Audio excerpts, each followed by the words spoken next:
Sa video ito ay tuturo ko sa inyo kung paano mag-send or mag-transfer ng pera from Hello Money by AUB to GCash.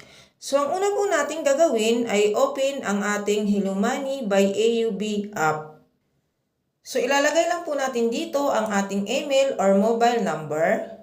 Din dito naman po yung password. Then pindutin ang login. So nandito na po tayo guys sa ating dashboard. Sunod, pindutin ang transfer money.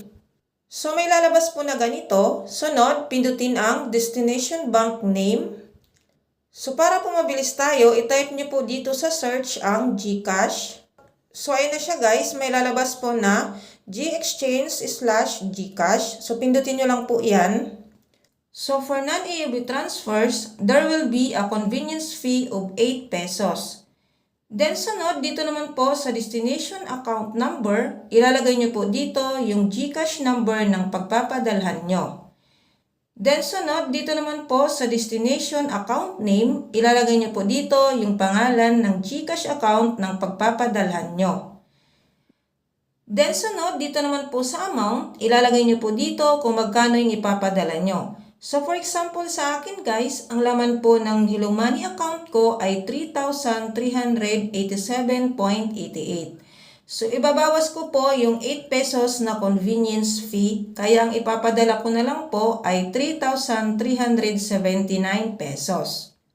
So for non-AUB transfers, the minimum amount is 1 peso and the maximum is 50,000 pesos. Then sunod, dito naman po sa purpose, optional lang po, pwede po kayong maglagay, pwede rin naman po hindi.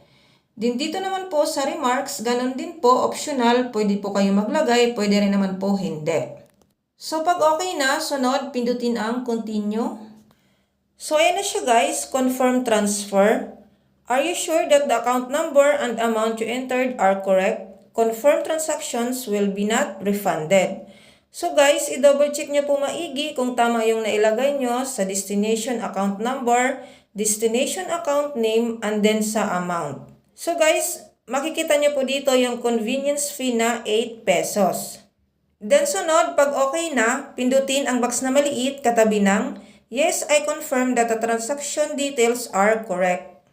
So ayun na siya guys. Sunod, pindutin ang confirm. So may lalabas po na ganito, enter your password. So ilalagay nyo po dito yung password ng Hello Money by AUB account nyo. So para po makita natin kung tama yung nailagay natin na password, pindutin nyo lang po ito. So ayan na siya guys. So kung tama naman po, sunod pindutin ang submit. So ayan na siya guys, success. So para po may reset kayo, pindutin nyo lang po yung save. Pwede rin naman po, screenshot nyo na lang. So guys, i-check naman po natin sa Hello Money by AUB account natin kung nabawasan po.